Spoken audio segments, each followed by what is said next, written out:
Hey tribe, it's Dan from Make It There. Welcome back to week 2 of Chase Your Next.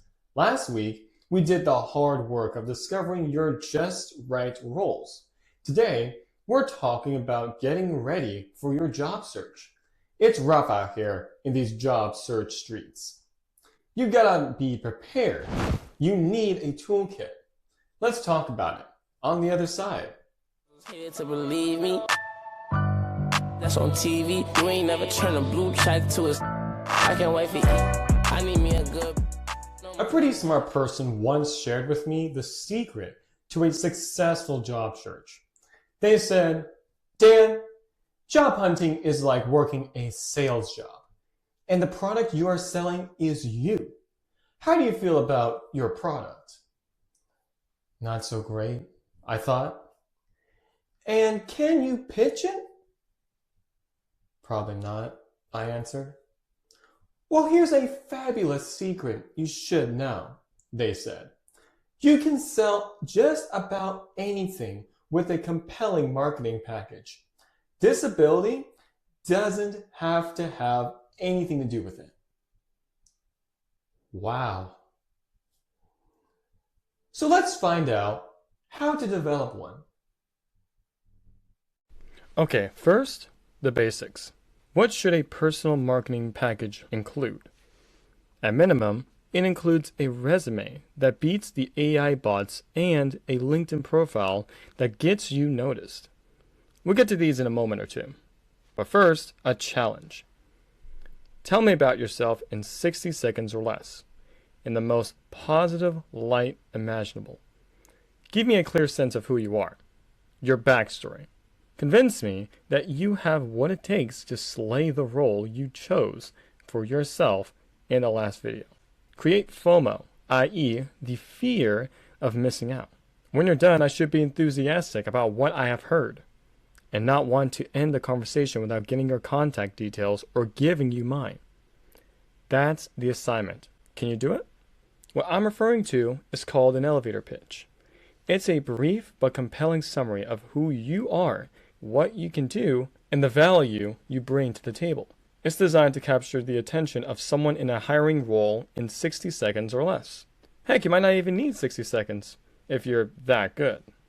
The pitch conveys your personal brand. Its main goal is to make sure such a strong impression that the hiring professional you're speaking with is motivated to act in your favor, moving you one step closer to those coveted job opportunities.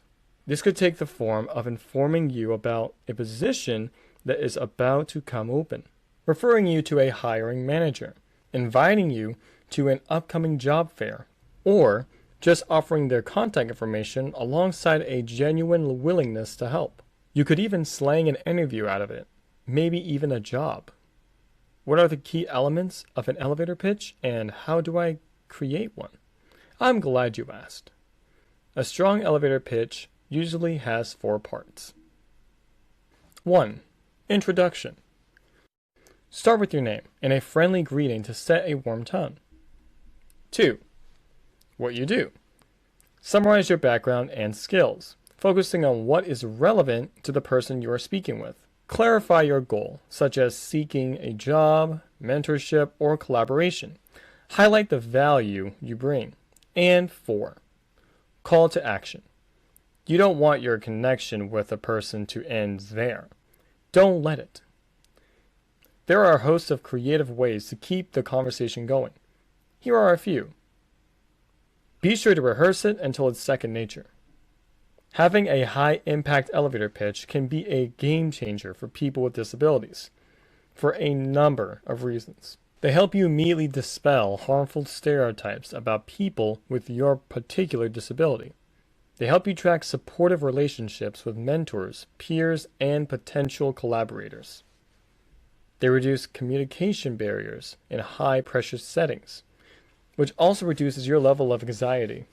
And probably most importantly, they shift attention from your disability to your professional capability. So don't sleep on developing a good elevator pitch, now that you know how to create one. Tool number 2, your personal brand. Your personal brand is your self-identity, your origin story, your main character energy. It's the authentic image of yourself you want to project to the world. It's your personal packaging.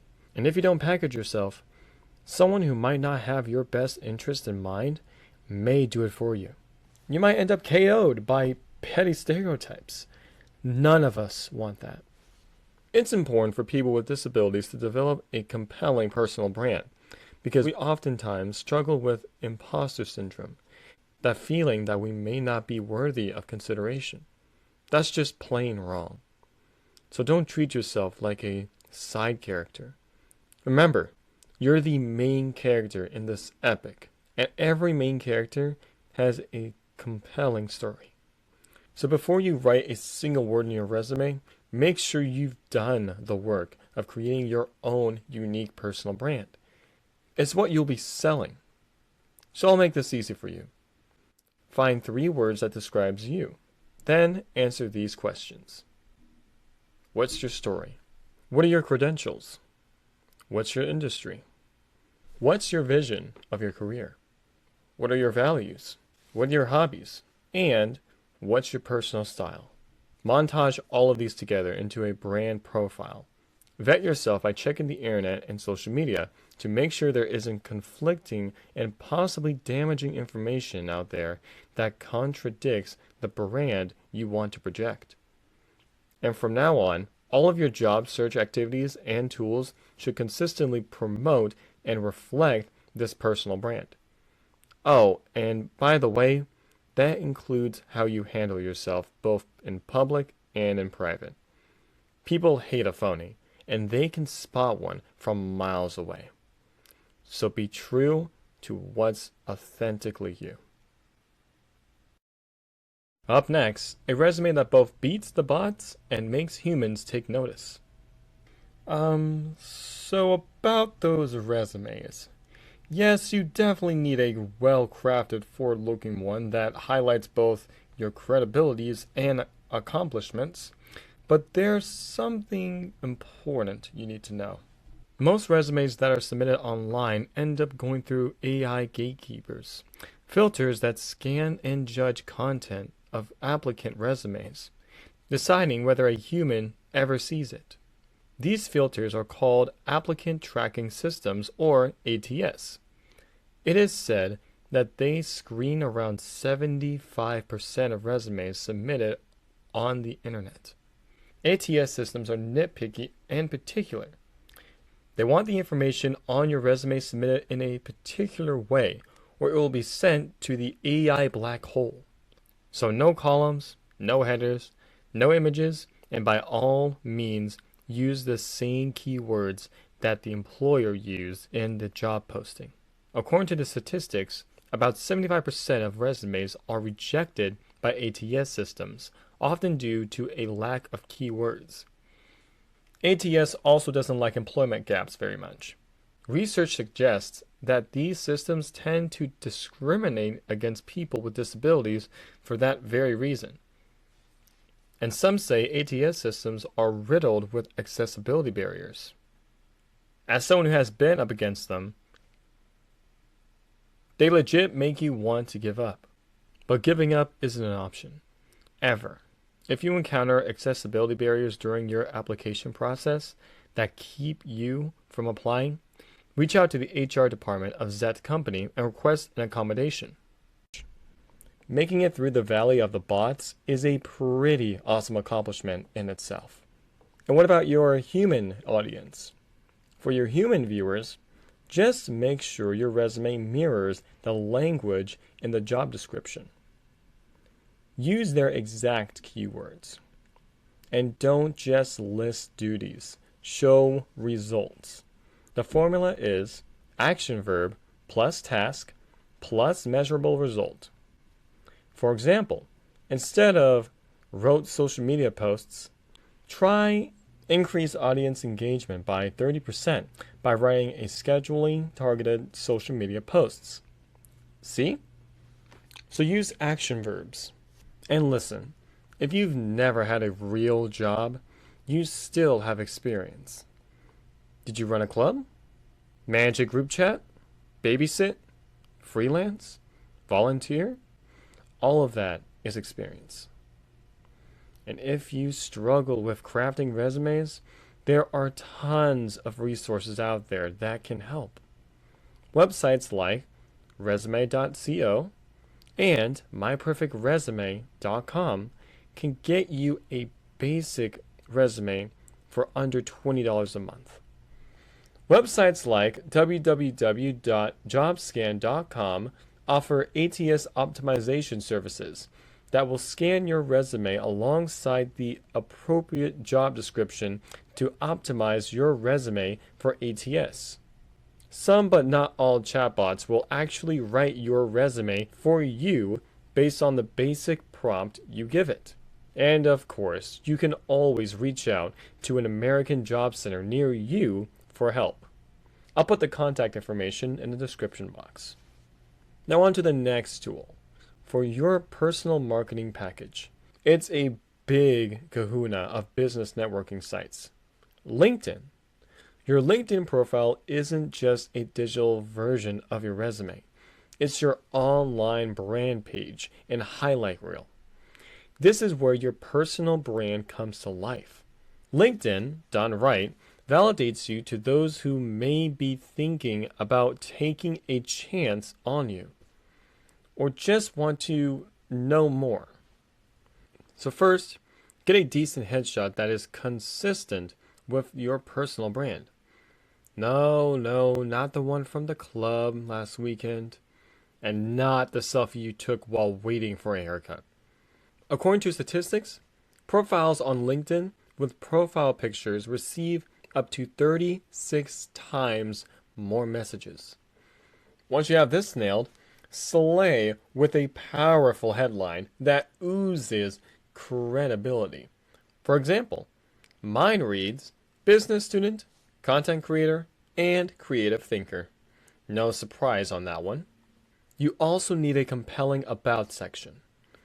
This is where your brand comes alive. Tell a story using your 3 brand words. Make yourself personable. In the featured section, what prime real estate this is to show off what you've done. Talk about proof of concept. Use it to show actual evidence of your skills in action. And once your profile is ready to go, actually connect with people. Statistics show that people with disabilities actually have a better chance connecting with employment opportunities through networking than through ATS-driven mass application systems. This is why having a polished personal brand is existential to raising our employability prospects. Remember, nothing succeeds like success. People want to be associated with a brand whose value is rising. And first impressions are formed quickly, often in a fraction of a second. So be ready. So let's recap. You start with your personal brand, your original story. Your resume and LinkedIn profile are the written versions of that story, optimized for both robots and humans. And your elevator pitch is the spoken version. Once you get your package put together, you're ready to dazzle any potential employer and ready for any networking opportunity that might crop up anytime, anywhere. Remember, all of these tools work together to show employers a consistent, professional, and confident picture of who you are and the value you bring. Now translate these tips into action. Remember, it's rough out here in these job search streets, but a great brand sells. Make sure you have yours on point. Next week, it will be time to put your marketing package to work.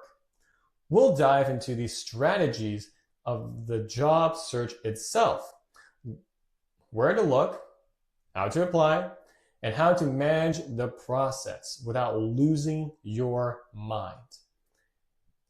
It's go time. To believe me, that's on TV. You ain't never turn a blue check to a